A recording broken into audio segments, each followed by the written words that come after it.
Hello, this is your evil twin, welcoming you to Let's Play Quantum Break, a game published by Microsoft and developed by Remedy, the makers of Max Payne and Alan Wake. Quantum Break was released in 2016, and originally it was exclusive to Xbox One and the Windows 10 store, but it later got a release on Steam as well, and that's the version that I'm playing. Although I'm playing on PC, I've decided to use an Xbox One controller.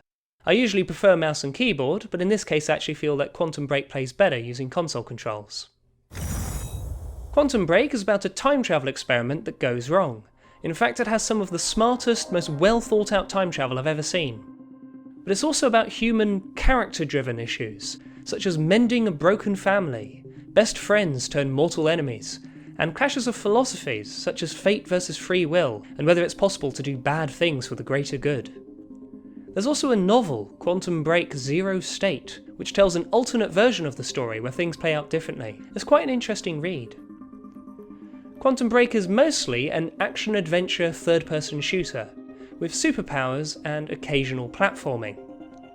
What's unusual though is at the end of each act of the game, you switch to playing as one of the villains, and you choose what the villain should do next. As if that weren't unique enough, you then get to watch an episode of a live-action show, which is about what the bad guys are up to, and the choice you made during gameplay changes what happens in the show.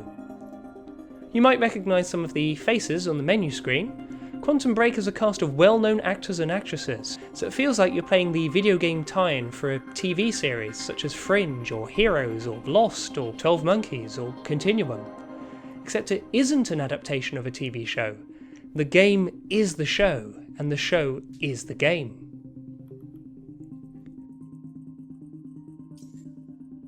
Now, we've got 3 difficulty settings: normal, easy, and hard.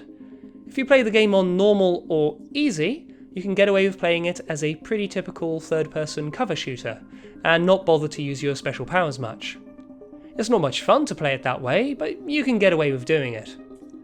On hard mode, you really have to master all your special abilities to survive. And I'm going with that hard difficulty setting, because I do love a challenge. I mentioned a moment ago that there are decisions that affect both the game and the show. When we get to them, I'll be leaving those choices up to you, the viewers, so you will have the chance to vote for what the villain should do next.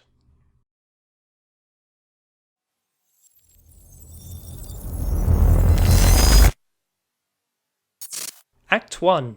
The number one killer is time. The number one killer is time. It destroys us all. This is what you need to know.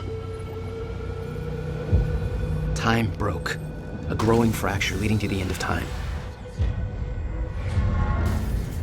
We went after a device that could fix it. Things turned ugly. Paul Serene was there to stop us. He has superpowers. Jack? Him and me both. We failed. Jack. And of course, time travel was involved. Jack. Going too fast for you? Okay. What do you want to cover first? You tell me. Let's start at the beginning. When you first arrived at Riverport University.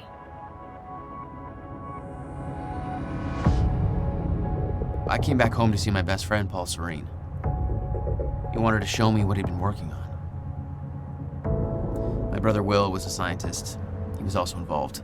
Paul said it was world-changing. He was right. Whoa! Come on! Watch where you're going, man! Fuck off! Get out of the road! Asshole. Riverport University. Here we are.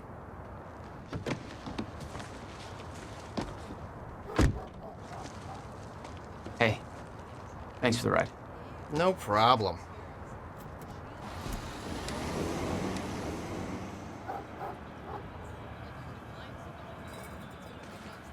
You'd been away for 6 years. Paul and I had kept in touch, but, well, not so much. How did it make you feel? I was just happy to see Paul. Here we are at the entrance to Riverport University, and despite it being 4 o'clock in the morning, the place is not deserted. There's a load of students doing an all-night protest about the demolition of the old university library. Rough night, huh?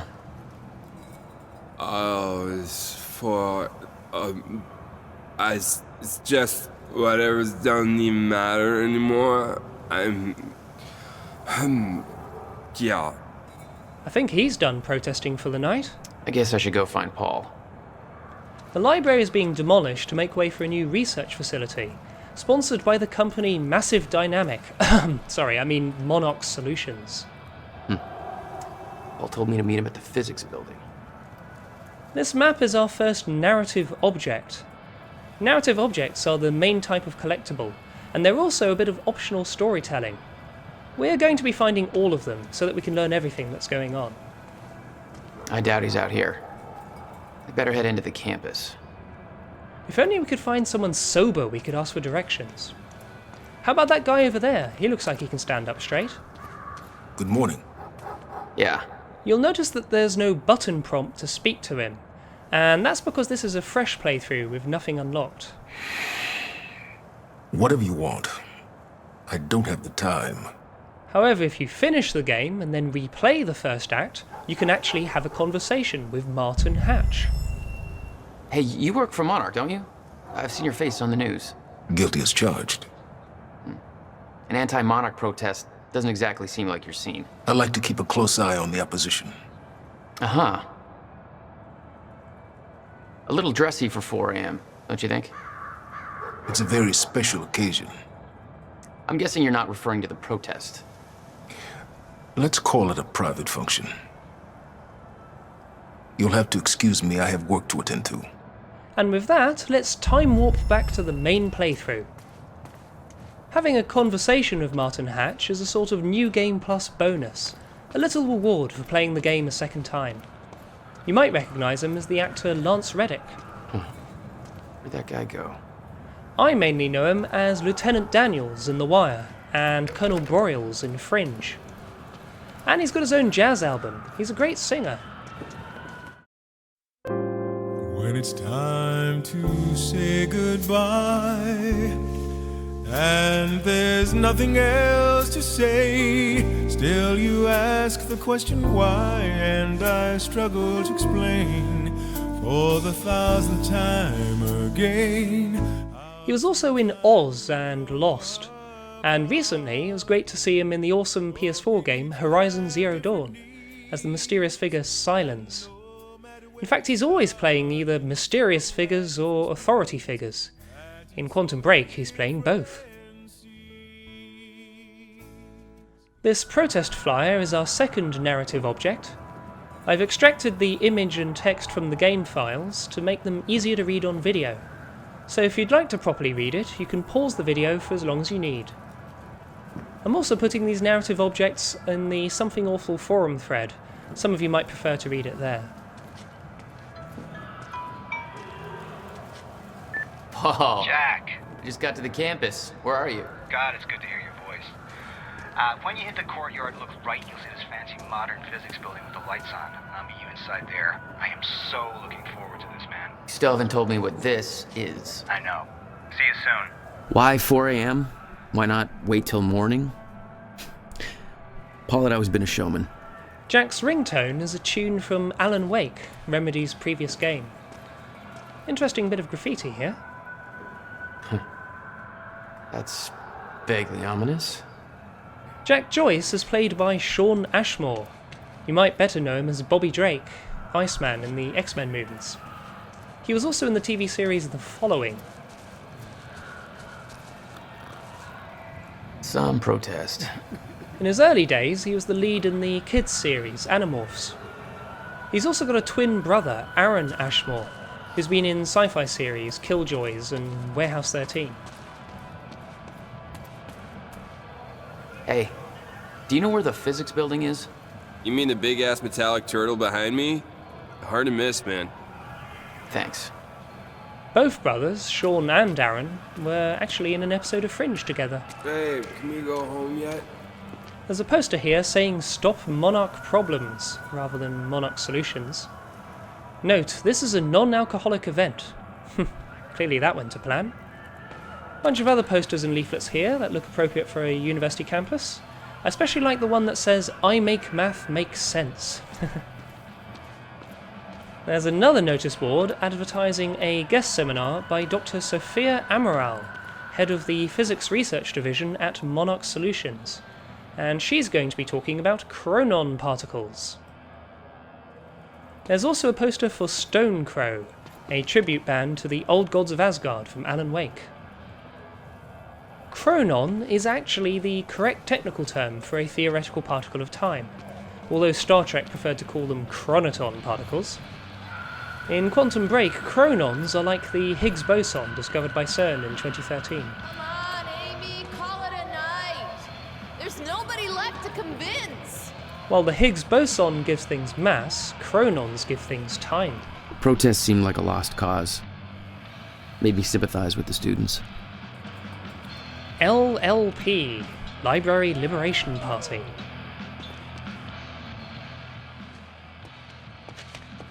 If you're with that fraternity, you've done enough damage. We're being shut down. Hey, I come in peace. I'm just meeting a friend nearby. At 4 a.m.? Yeah, tell me about it.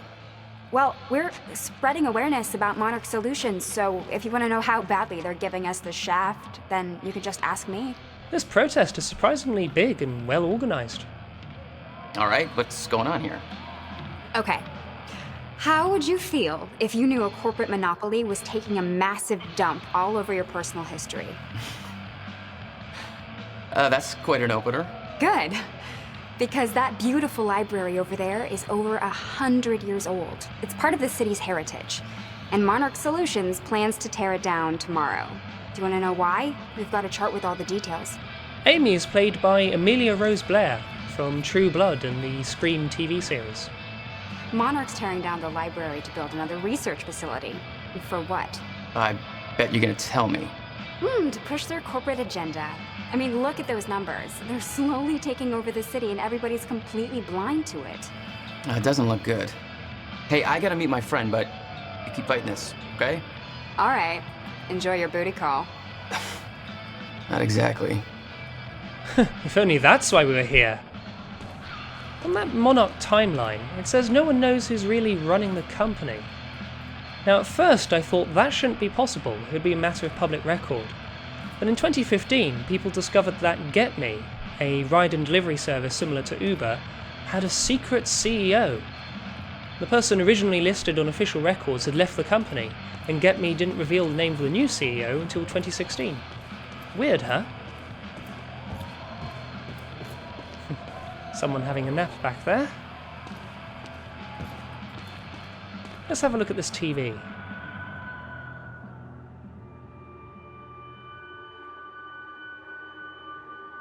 It's not a lake. It's an ocean.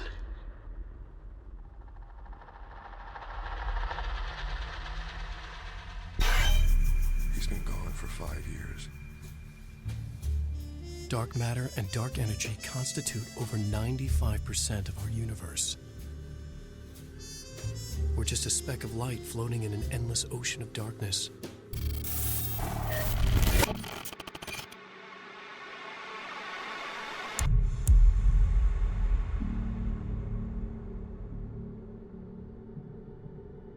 Every story finds its writer.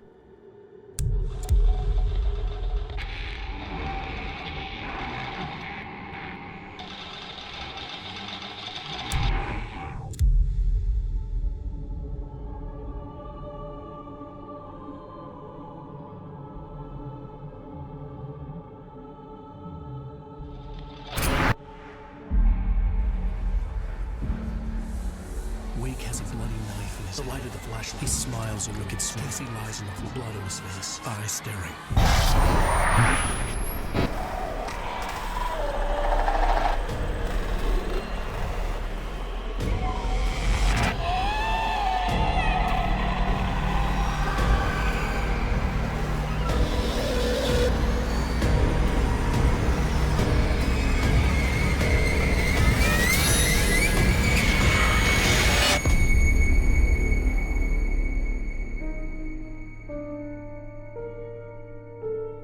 All of us have two faces.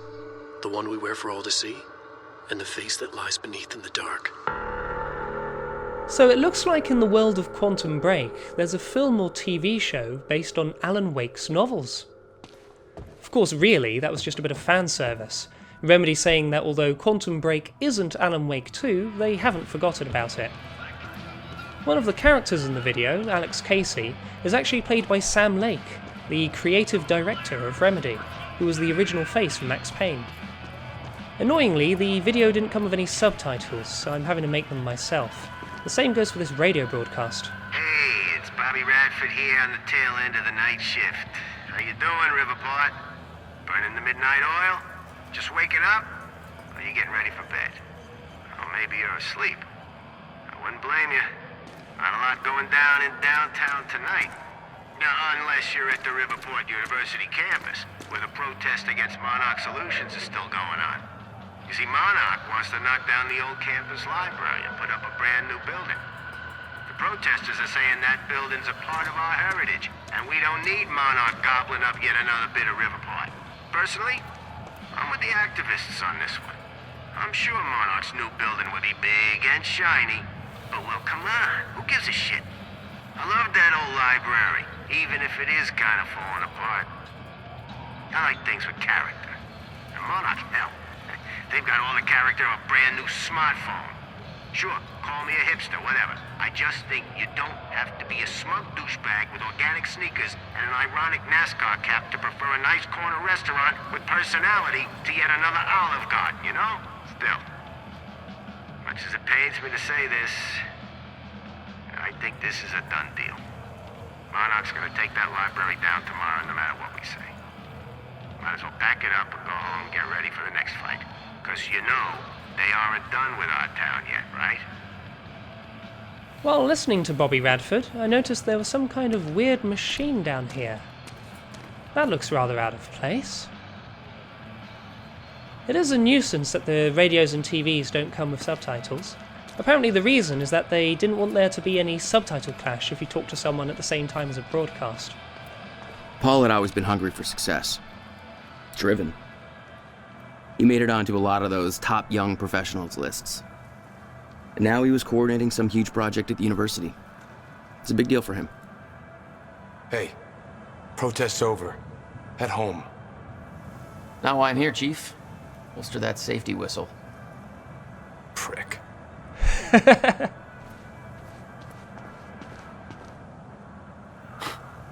Where's your uniform? Excuse me. Come on. I've been in shit enough to smell at security. You sure this is somewhere that you want to be sniffing around? Was that supposed to be a threat? Because that's adorable. Just walk away. Jack's got quite the anti-authoritarian attitude. He takes shit from nobody. Liam Burke, a Monarch security officer. Our first meeting was cordial compared to him introducing a rifle butt to my head later on. Hey, shush, Jack! Spoilers! Now, over here, we've got an article in memory of Dr. Henry Kim. He was a professor here, and then he was the head of Monarch's Physics Research Division, before Dr. Sophia Amaral. Also, Jack's brother William Joyce used to be one of his students. And here we've got an article about our buddy, Paul Serene. Not exactly modest, are we, Paul? He's the project director, and he's been bringing in high-profile investment for Project Promenade, finding practical applications for the quantum physics theories come up with by Jack's brother, Will. And of course his favourite sports team is the Riverport Rexes. You made a long trip just to see a research project? Well, reading between the lines, Paul was under a lot of pressure. He needed a friend. I wanted to help him any way I could. Son of a bitch. Jack Joyce. In the flesh. The esteemed Mr. Paul Serene. What's shaking, moneybags? Shut up and bring it in. Welcome home.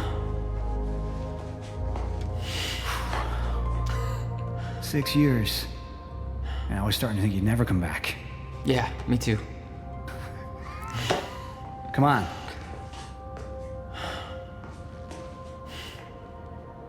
This way. We're going upstairs to the project lab. How was the flight? First class. Thank you for that. It's a step up from our van trip to Utah. I missed that van. I'm guessing Will's not meeting us. He doesn't know we're here. I knew Paul had asked my brother Will to consult on his project. Will was all the family I had, but he was difficult. Hey, how much did you pay them to put this on display when I got here? Even I'm not that tacky. It's the same article that we read outside. Yo, Paul, you think you got enough space here? Well, you know, us business types need somewhere to practice our putting. Let's have a look at this computer. Incident? Jesus, Will. What'd you do this time? Will's got his security clearance revoked. It's on the order of Liam Burke, that guy we just met outside. Weirdly, he wants the security clearance revoked at 4:20 AM. That's a few minutes from now. Why not do it right away? I promise, what I'm about to show you is far more exciting than the lobby. That will be for me to decide. Paul Serene is played by Aidan Gillen. At the moment, he's best known as Lord Baelish, Littlefinger from Game of Thrones. But he was also in The Wire, along with Lance Reddick. Protests against Monarch are going strong, I see. Yeah, I'm kind of surprised you didn't join in. I thought that kind of trouble was your forte. Well, it used to be our forte. You're the one that sold out. Oh, I don't know. Rich and successful isn't too bad. You should give it a try. Speaking of Lance Reddick, Martin Hatch was at a Monarch job fair a few weeks back. In here, Jack.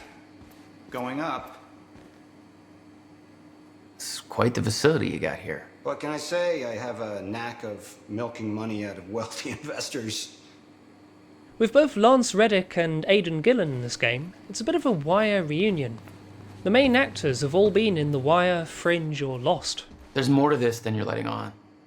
Is it about my brother? Still worry about him, huh? If Will did something wrong, then... Jack, man.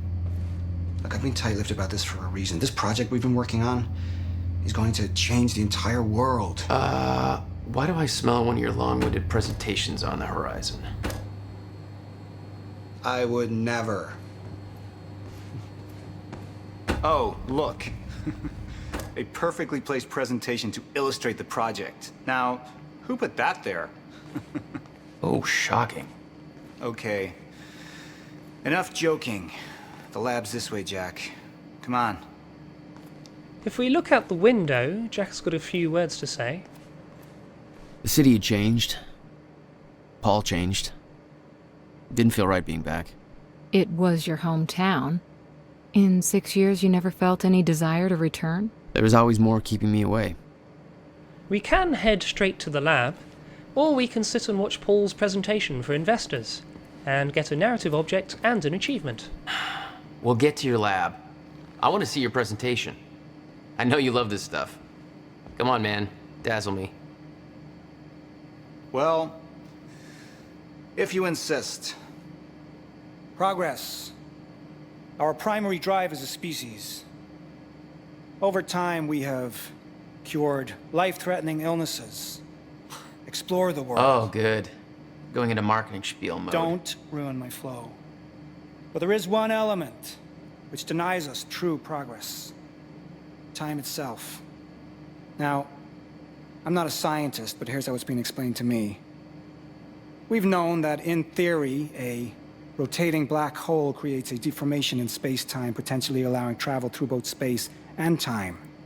Years ago, William Joyce, your brother, posited the existence of chronon particles, now known as Meyer-Joyce particles, which fill an all-encompassing field, enabling the constant and steady progression of time. Here at Project Promenade, we have combined both these theories to discover a way to manipulate that field. And the results are staggering. Jack's brother actually got a particle named after him. There's more, but that's enough of a primer for now. But why call it promenade? A promenade is a leisurely walk. All right, let's do this. So this is about quantum physics. Paul, you know my brother spent years stuck down that rabbit hole. Is that why you brought Will on as a consultant? When Dr. Kim passed away, your brother was the obvious choice to bring in to replace him. Yeah, we read about Dr. Kim in that memorial article downstairs. Paul's wearing a Stone Crow t-shirt. First tour destination is Bright Falls from Alan Wake. Welcome to Project Promenade. Apparently, we should be wearing a CR dosimeter and GPS-synced chronometer. Oh, shit. You guys must have some budget. What is all this? The future, Jack. You are looking at the biggest discovery of our time. It's impressive, but Will's the scientist. What do you need me for? There's a reason we're doing this at 4 a.m., Jack. I need someone I can trust. I need you to help me convince Will. Yeah, I had a hunch. Is it safe for us to be walking around here in regular clothes? When your brother found out the scope of what we were building here, he... well, you know Will. Yeah. Hang on, I gotta get something from my desk. Will overreacted. Scared off the investors, ranting about miscalculations, dangers, all with no evidence. It works, but they're gonna cut our funding if I don't prove it. You always did drag me to these situations. Me drag you. One word, Utah. Haha. All right, touché. And from what I hear, you've attracted plenty of trouble without me these past few years. Well, apparently it's my forte. I see the concept of personal space is still foreign to you. Hey, somebody's got to keep tabs on you. So, Will spooked the board of investors and they voted to halt the project. The only one that sided with Paul and voted to continue was Monarch's Martin Hatch. Also, Paul's worried that if they halt the project, then they'll lose all their Chronon specialists. They'll all go work for Monarch instead. Jack, you know asking for her help is not easy for me. I am in deep trouble. You see, the tests I have to run here are not strictly speaking legal. You're the only one I can trust to help me with this. Whatever Will did, I want to make it right. I love my older brother, but he didn't make it easy. It's already essentially set up. Anyone can do it, but you're the one I want to do this with. Jack, thank you. I knew I could count on you. Here we can read Paul's tablet, which has a long chain of emails between Jack and Paul going back a couple of weeks. Just like a real email chain, everything is in reverse order, so you have to scroll down to the bottom for it to make any sense. It starts off with Paul telling Jack that Riverport has become the coastal Detroit of America, a bit depressing, and that he has brought in Will to consult on his project, so he'd like some advice on how to deal with Will. Jack told Paul that he was travelling in Vietnam but heading back to Thailand soon. He got into a bit of trouble, but fortunately nobody called the cops. He didn't have any advice regarding Will though, he hasn't talked to him in 6 years. Turns out that the ram statuette we saw a minute ago was stolen from a police station in Utah, a bit of hijinks that Jack and Paul got up to in the past. Paul actually keeps the photo of them posing with the statuette as his phone background. And then Paul became rather frantic, saying that he desperately needs Jack's help.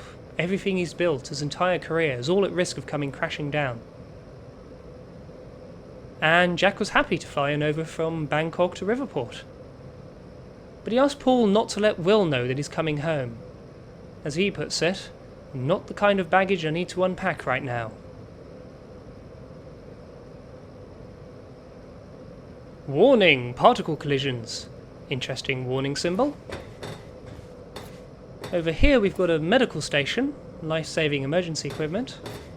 And here we have the final narrative object for this part of the game. So, what's this? Corridor schematics. Travel clockwise leads to a forward progression in time. Counterclockwise, travel backwards. Oh, it's like you invented a clock.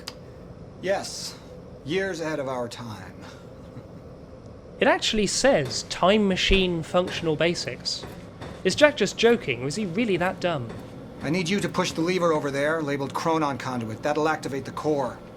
I'm gonna run diagnostics and make sure it remains stable. Remedy did a great job making the technology look authentic and believable. Some bits are based on university fusion reactor experiments, other bits are based on particle accelerators at CERN. To use the chronon conduit, you press move forward. On a controller, that's your thumbstick, so you're actually pushing a lever on your controller to push a lever in the game. We need to keep pushing forward, Jack. Literally. You literally have to press move forward.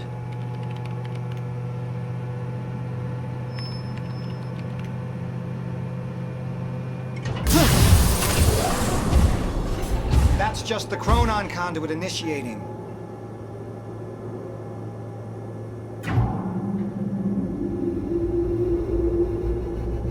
Are you sure it's supposed to do that?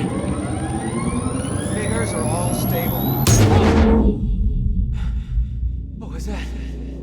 The core replicates the effects of a rotating micro-black hole, so activating it can be a bit intense. A black hole? What exactly are we testing here? You're about to find out. This way. We've got to raise the corridor. Just like old times, eh? Slightly illegal, moderately reckless. I'd raised some hell with Paul in the past. I could tell this was different. Still, I didn't understand how massive and far-reaching the consequences for this would be. How could I? I knew Paul. He played it cool, but I could tell he was nervous. It's happening. We're really doing this, Jack. It's gonna be amazing.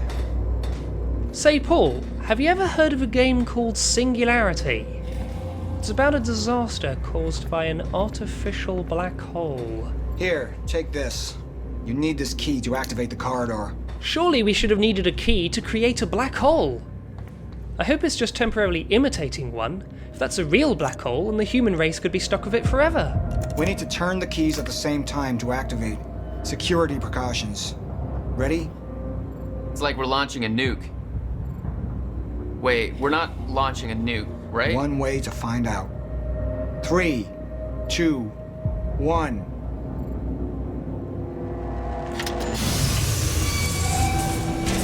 God damn, Paul. What is this? The corridor.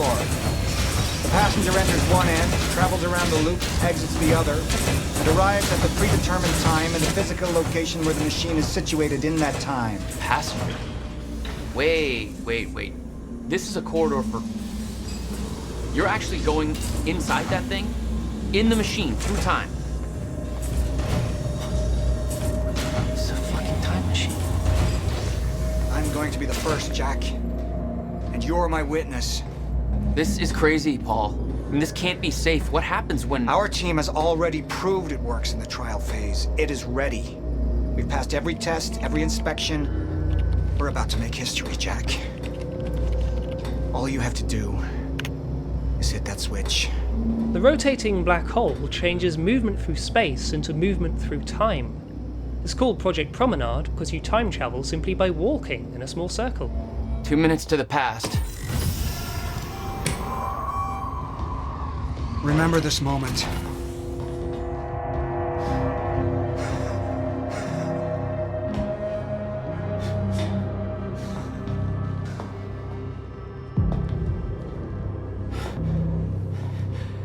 Paul!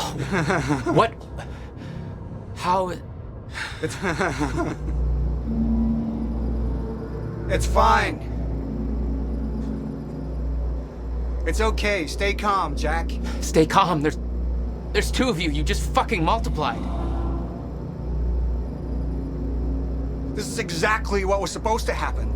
He's me, a future version of me from 2 minutes in the future. Your evil future self. We did it! Fucking incredible. I mean, just... Imagine the implications. We could warn people about disasters before they happen. Cure diseases before they spread. I just had this conversation. Still sounds good second time. Jesus Christ. Now go into the machine. You need to complete the cycle. Yeah. Yes. Of course. Wait, Paul, what are you doing? It's all a big loop, Jack. I need to enter the machine and travel back to the moment I exited the machine in order to, well, And what if you don't? There is no what if. I'm here, it's already happened. You saw it, Jack. We did it. Oh, that's impossible. That's literally impossible. I mean, I can't even... There's no time to stop now. We need to test the other direction. Set the machine to 5 minutes to the future. No disaster, no paradoxes. It actually worked. Let's send Paul 5 minutes into the future. Jack's no scientist, but he's pushing more buttons and levers than Gordon Freeman ever did.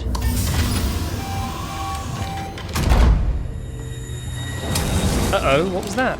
What are you doing? Oh no. Jack. Will? You have to help me with this. We have to shut this thing down now. No, stop him! Shut up! Hold on. The core! Hold on. We can't shut it down. Paul's still in there. Shut up! Look Shut at me. up! Look at me. Put the gun down and we can talk, okay? No, there's no time. You're not thinking straight. Put the gun down. Jesus Christ, Will. Time is going to end. Jack, you have to trust me. Or what?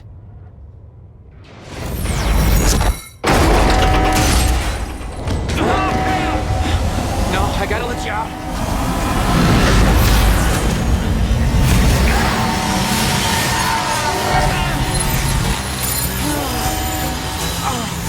Oh God! No!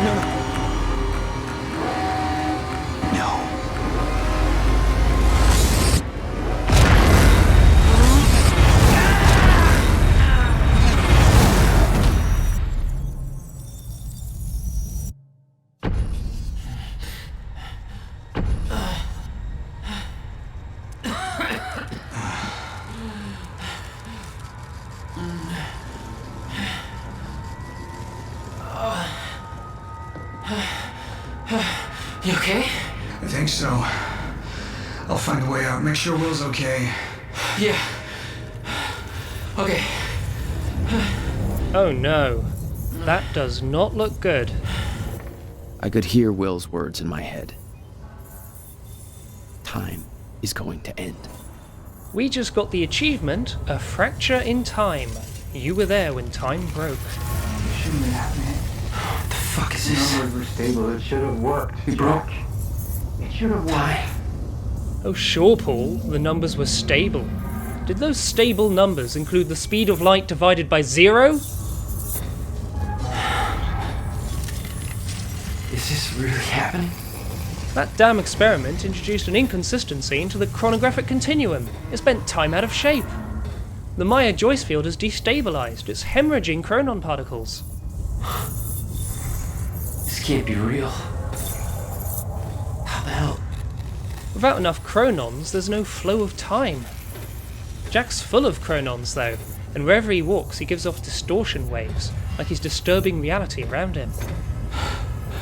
What the hell? Jack can also shove objects out the way, This is crazy. but a few seconds later they just teleport back to where they were. This is permanent? There's no cause and effect. Will.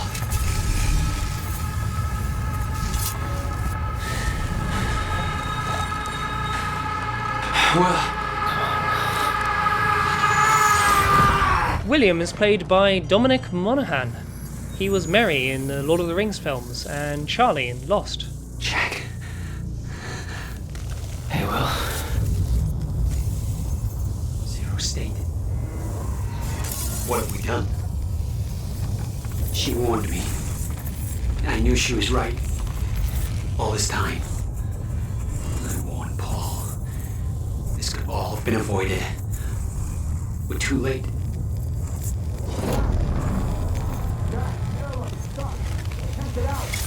You'd expect everything to be motionless, but although some objects are frozen, others are shifting back and forth, like a millisecond looping over and over. A brief moment that has become stretched, fragmented, unstable. Reality itself is glitching. Help me open this thing. Paul's stuck in the machine, Jack. Even objects that aren't moving look like they're fluctuating or disintegrating. Maybe we're seeing inconsistencies in the chronon energy field. Or maybe we're seeing quantum superposition, wave functions that aren't collapsing. I mean, look at all this. Macroscopic quantum fluctuations, indeterminate probabilistic flux, quantum uncertainty everywhere. Stuff's Heisenberging all over the place. Yeah, we know. Maybe we can shut down the core. On Xbox, the picture for the Fracture in Time achievement is concept art for the core exploding, with all these yellow beams and loops of energy blasting out of the core. We have to do something. If we can't shut down the machine, we're just going to have to brute force the airlock to get Paul out. Is that even possible when time isn't working? I'm guessing Remedy based these streaks of energy on pictures of high-energy particle collisions in the Large Hadron Collider and other particle accelerators. Well, let's head back down Schrodinger's catwalk. Jack, please, get me out of here. This canister has interesting labels. Phronon radiation, warning, unstable space-time. No kidding. The fabric of reality is dissolved into a world of shifting prisms and fractals. Come on. Jammed. This wasn't supposed to happen. The figure's up. Stutter. Collapsed. Uh-oh, Monarch security. Hi guys. This? We didn't do this. This was like this when we got here. Jack! There's no other way out. Going through the machine. Oh, wait, no! Jack! This way! Jack! Jack!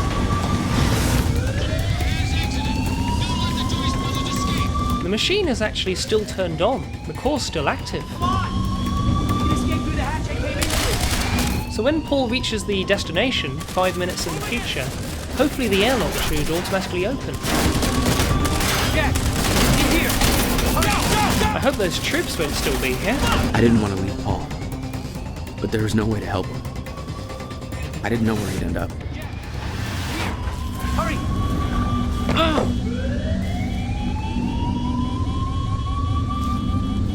It's here! Fire! What the hell? Hurry! This way! Those Monarch troops are still shooting at someone, but we're down here, and Paul's in the time corridor, travelling 5 minutes into the future. Is someone else involved in this?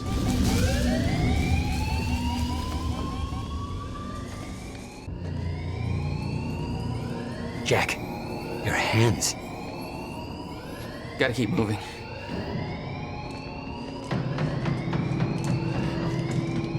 No!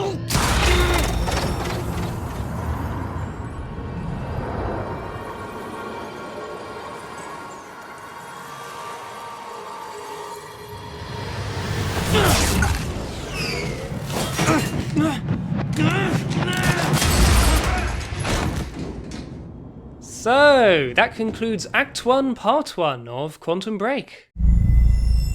Part 2 will be rather more action-packed, with guns and superpowers. But did you know that you too have your own time powers?